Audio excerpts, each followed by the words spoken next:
And then another 7% of you said not enough auditions. So right now, you guys are still adding your votes, but right now it looks like the majority of you said cost versus return on investment is your biggest concern. And they're not cheap. Some of them are pretty costly and some of them are not. But you have to look at pay to plays, whether it's, voices.com, Voice123, Fiverr, or Upwork. They are also businesses and they are there to take a piece of whatever it is that you're making in some way, shape, or form, because they're trying to make a buck, right? They get a piece of the pie. It's an investment in your business. It's a cost of doing business, right? These websites. They are hosting your profile and they are hosting you and your services. So therefore, they're going to get a piece of it in some way, shape, or form. But for those of you on YouTube and Instagram, I actually have a presentation for you. I'm going to go through, for those of you that don't know what pay-to-play sites are, because I know I have a lot of viewers that don't know what I'm even talking about right now, but we're going to go through it. We're going to go through it. So what are pay-to-play sites? These are sites where you can, first and foremost, have a profile so you're accessible to anyone that is seeking services on this site. And the ones we're going to focus on today, as far as pay-to-plays, not freelance marketplaces, but pay-to-plays, and these are going to be voiceover specific, like voices.com, Voice123, Bodalgo, and some of the others. And if you're watching, then if you have a favorite site that you do very well on, put it in the comments, put it in the chat. Let me know what is working for you and maybe what you've tried and what didn't work for you. But you can expect to see on these pay-to-play sites, most of the time, even if you can have a profile, which is great, and I recommend that you have a profile, and I realize I'm all over the place and get used to it. That's the way I roll. But you can have a profile for free on most, if not all, of these sites. But in order to audition, you have to be a paying member on places like voices.com, Voice123. But there is high volume, but on the flip side, there's also high competition. The platform is essentially the middleman. It is an online agent, if you can look at it that way. These platforms are like online agents. All right. Why voice actors use them?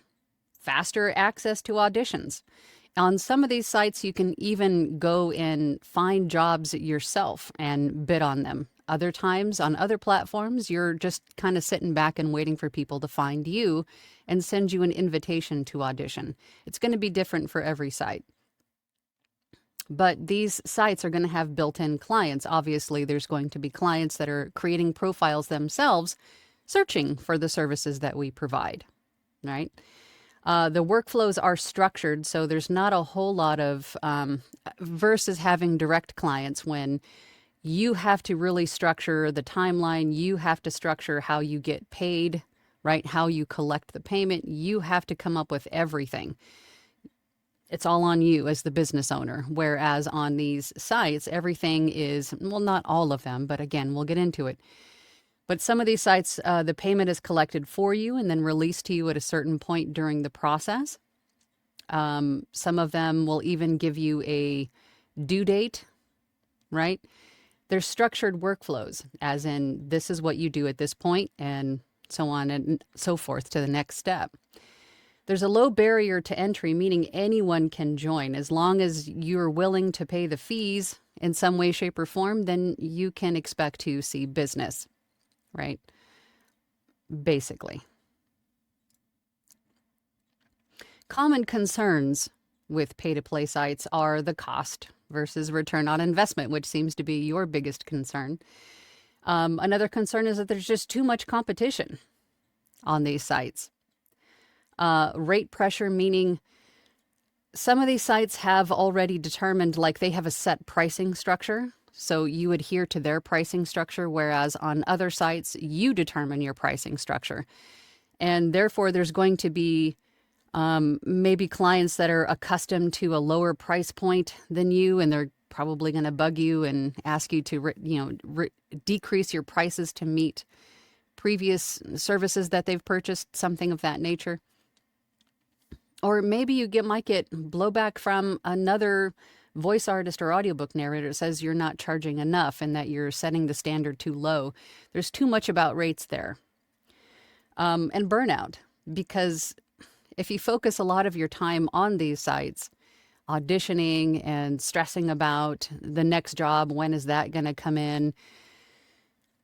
There's so much to do on these sites, and continually doing it, day in and day out can lead to burnout very, very quickly.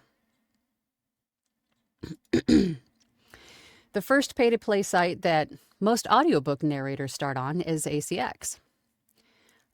This is a site that is a Amazon sister company. It's essentially a site where,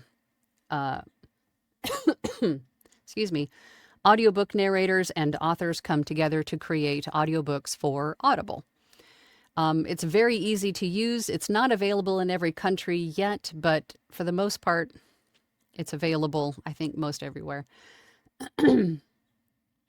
All you have to do is sign up and start posting samples and start auditioning. There really is no barrier to entry at all, unless it's not available in your country. The pay types on there are per finished hour and royalty share. There's also royalty share plus, which is a hybrid of the two. There is huge audiobook volume there. There still is, if you set your filters appropriately. If you followed me any amount of time, you always hear me, telling you guys about, minimal filters on ACX to find the most audiobooks. There's too many filter settings there that people get caught up on. That's a whole tangent. I'm stopping right now. But there is huge audiobook volume there, as opposed to other sites. Another site is voices.com. This is one that we hear and talk about all the time. There is high job volume there. It is mostly commercial and corporate work, but there is a subscription required, meaning you have to be a paying member in order to audition. Again, you can have a free profile there. You can on all of the sites, I believe. But you have to be a paying member to audition. Another site, Voice123. These are invite-based auditions. Again, global clientele, same with voices.com. And tiered access. You have to be a paying member to audition, just like voices.com. But there are different tiers, and those tiers determine how quickly you see the job. So obviously, if you're paying $5,000 a year on Voice123, you're going to see the job first.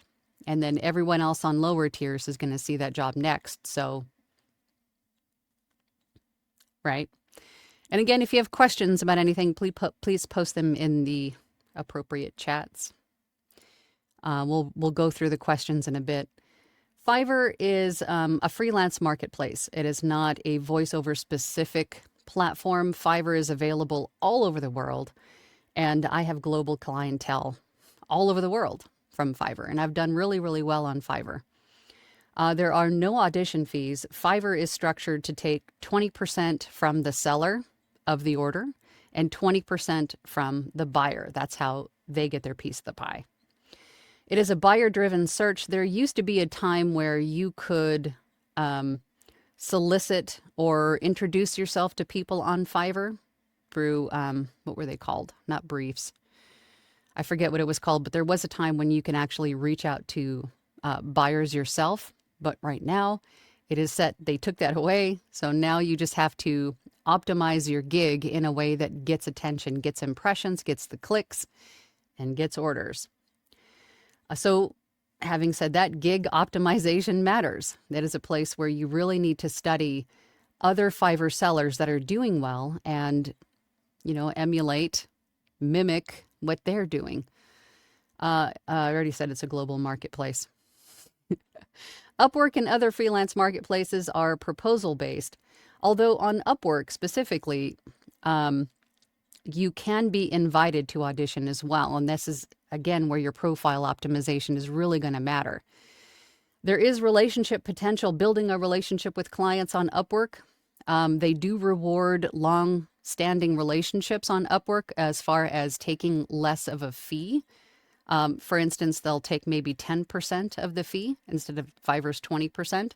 But you can build relationships on Fiverr as well, but they're always going to take that same 20% from both parties. There are platform fees if you want to become there's like a membership fee. I forget what it's called. Upwork. I even have it. I subscribe to Upwork, but with that membership, you get a few extra bonuses, and then you also get what do they call them? Connects every month, and you use those connects. It's sort of like in-game currency, and you use those connects to send proposals and bids on jobs. Whereas Fiverr, you can't solicit anybody at all. You can't send proposals at all. The big picture. Pros versus cons of these pay-to-play sites, all of them. The pros are there's fast access to jobs, to the job pool in any way, shape, or form. There's a lot of volume and there's some structure. The cons is that there's fees to every single platform. Everyone needs to get a piece of the pie in some way, shape, or form. It's the cost of doing business. There's a lot of competition, and then you can also become very dependent on these sites, which I don't recommend. I feel like I'm all over the place. Am I all over the place? The real risk is relying on one platform. You don't want to do that. I mean, it's just like that old saying, don't put all your eggs into one basket. You want to diversify. As a business owner, you want to diversify as much as possible, meaning try to get on multiple platforms, and not only just relying on platforms or even being available on platforms. I don't even want to say rely on platforms, but being available on platforms. You also want to make yourself available online by marketing yourself to get direct clients as well. And we've talked about that many times on my channel on how to do that.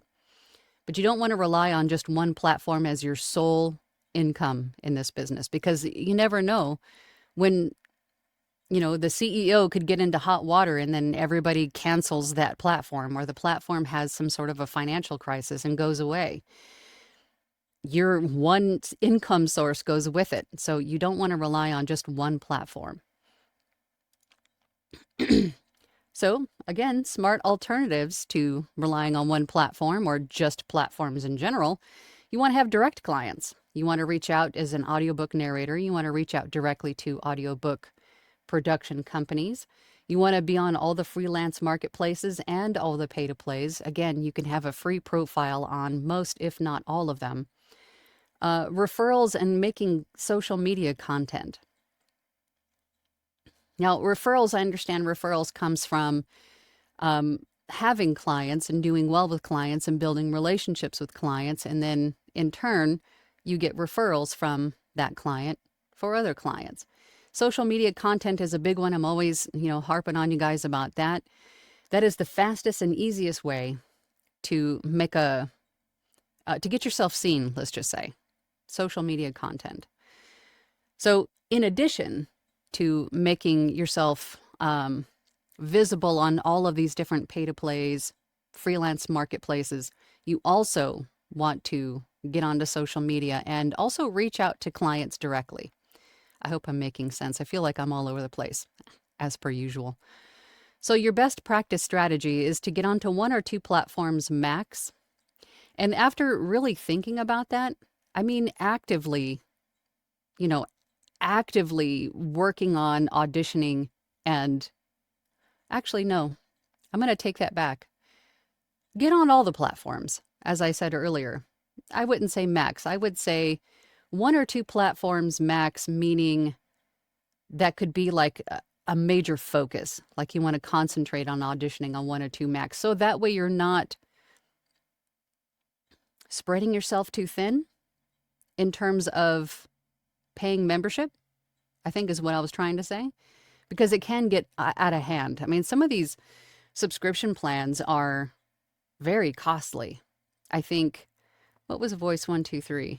I think it was $300 something a year or something like that on the tier that I was on. I wasn't on the top tier. I feel like I'm rambling. Build off-platform assets, meaning, again, creating social media content and, shoving yourself in everybody's face that way. Referrals and content, again.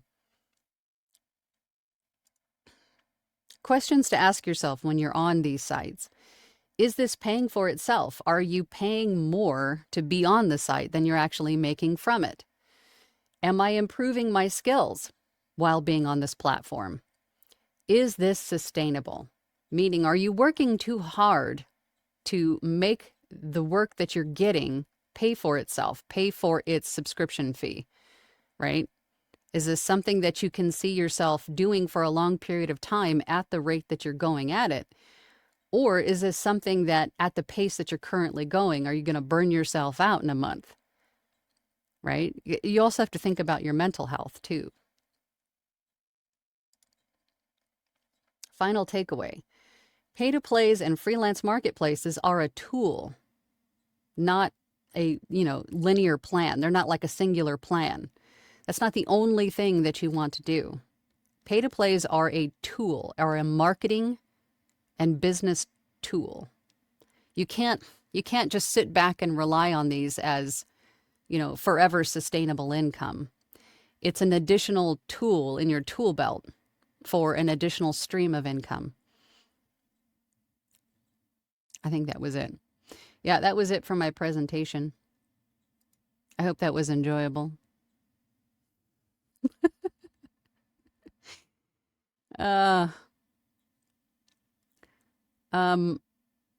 Did I forget anything? I probably did. But if you have questions, now is the time. Wow, thank you everybody for joining on Instagram and the TikTokies and YouTube. I appreciate you guys. I went through that kind of fast, I feel. I probably forgot some stuff. But if you have questions, please ask them. There's a lot of little details I think I'm overlooked.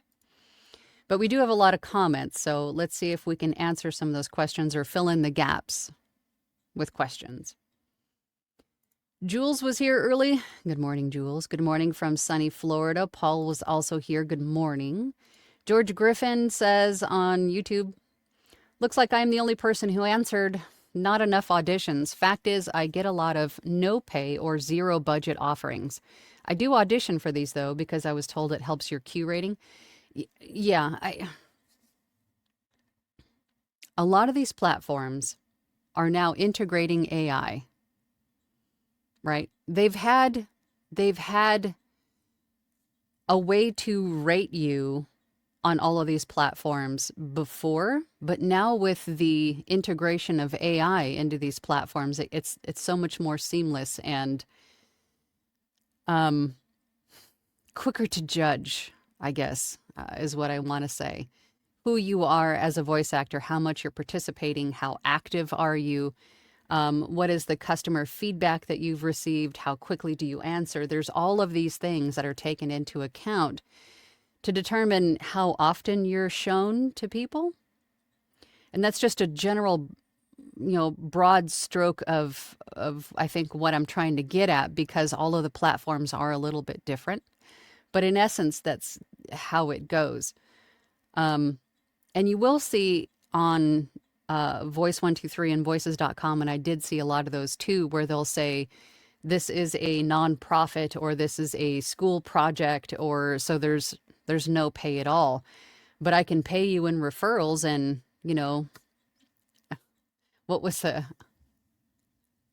I can pay you in promotion, or I can shout you out or something like that. Well, that stuff doesn't pay my bills.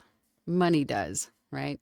And it's your prerogative if you want to audition for these things, because you never know what can come out of it. I mean, ultimately, whatever it is that they're doing and that you applied for, or auditioned for rather, that was zero budget, could be something that goes viral.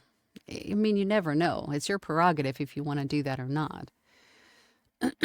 But yeah, but on the same time, you don't want to audition for everything, because that will also affect your, your internal rating on some of these sites. Right? Alicia on YouTube says, good morning and Happy New Year from, yes, Happy New Year. You guys all got your business resolutions sorted out for the year? Sage says, good afternoon, Angela, and everyone here from sunny Gainesville, Florida. We got some Floridians in the house. Pam is here. Hi, Pam. Erica's here from Greece. Thank you for stopping in. What time is it in Greece? Thank you for interrupting your vacation to be here. I appreciate that. Joy is here. Hey, Joy, I heard you were sick. I hope you're feeling better, darling. Good afternoon from freezing rain, Michigan. My boyfriend was just in Michigan this past weekend, and it was snowy and cold and like 18 degrees. That's a whole lot of nope for me. Kat is here. Good morning. Good morning. Good morning or good evening from Germany. Well, hello. We are global today. Erica says, I'm on Voice 123 and Voices. Thankfully, I always make back my membership fees and then some, but I have to audition a lot. My ratio on Voices is 100-to-1, which is considered to be not bad. To be not bad. Yes, I know what you meant. Oh, that's good. Eric Grimes. Why does that always come out that way? It's the Rick Grimes. Hi, Angela and A-Team. When I was first starting out, I bought the lowest of 3 tiers on Voice 123. I only got notice of auditions after multiple auditions were already submitted or within an hour of the, here we go, continued, deadline. I never booked a single gig.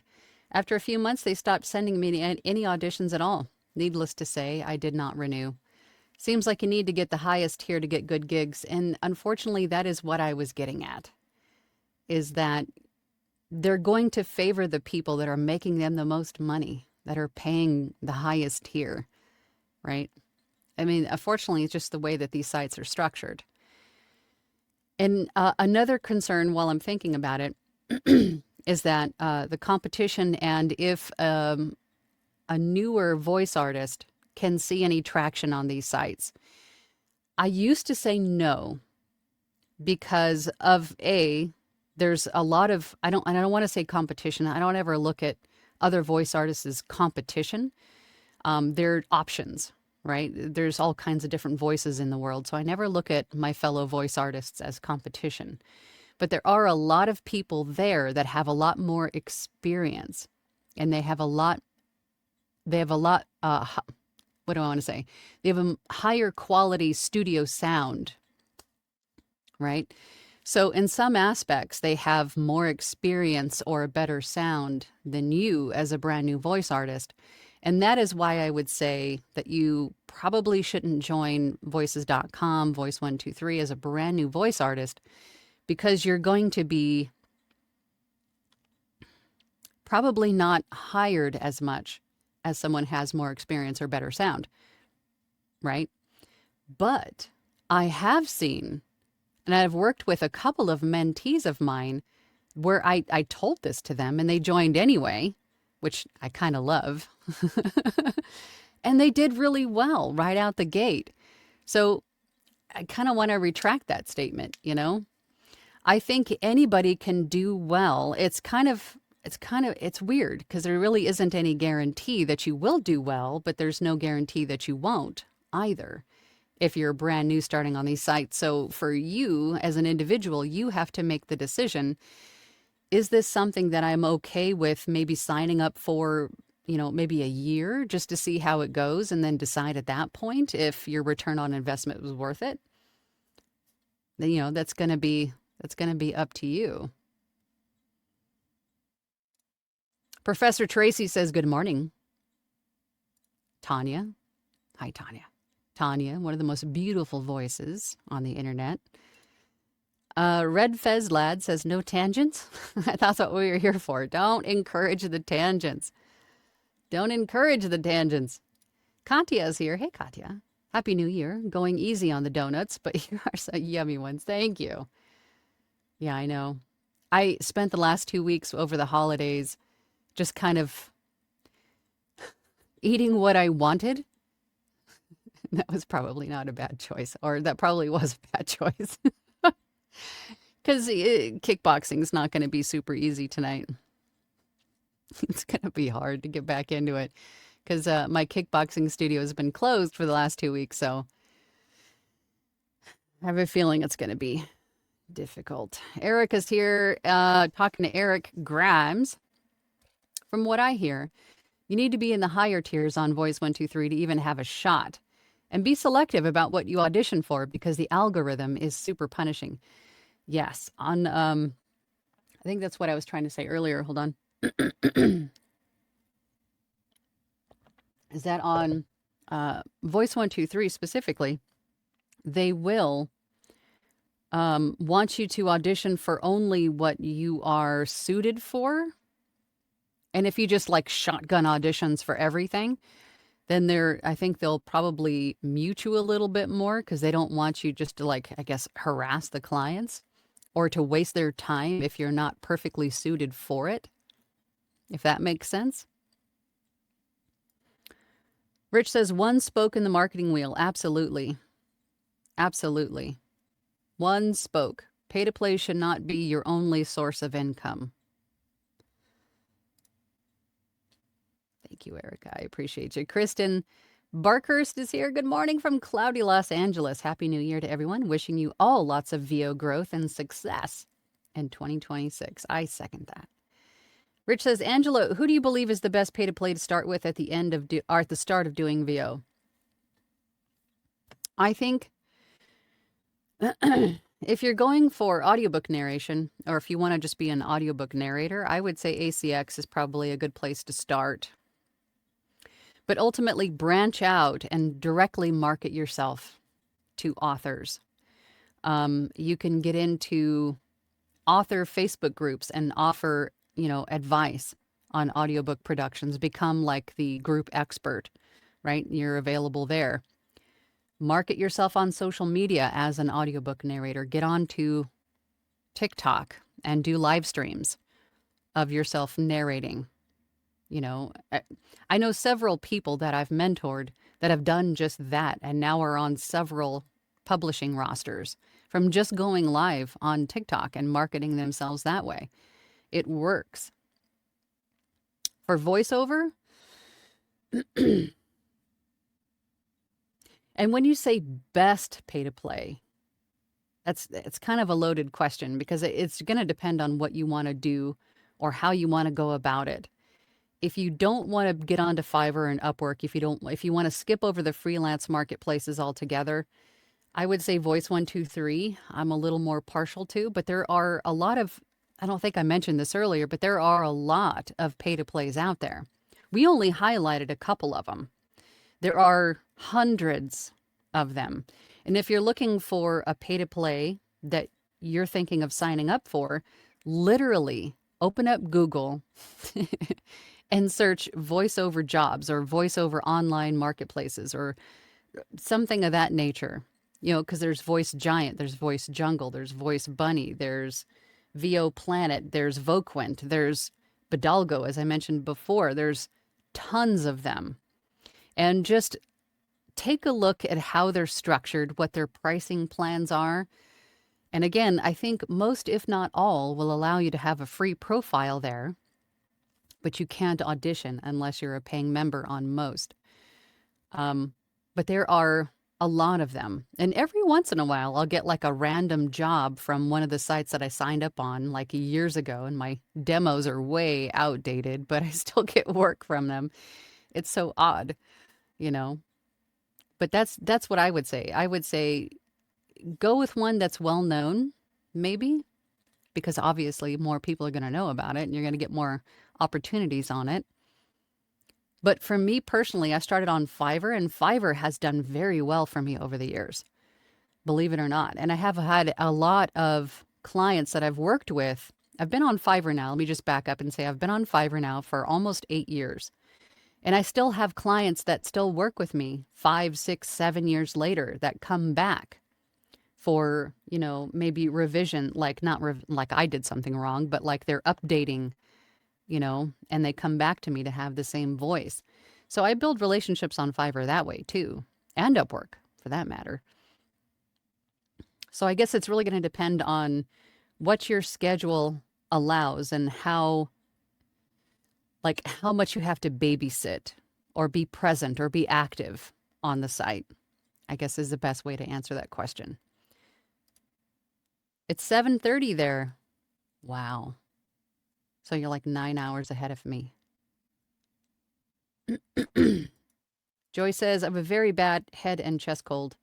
My voice only squeaks right now. Only thing I can do is make plans to get my website up and update my social media websites. And that's great.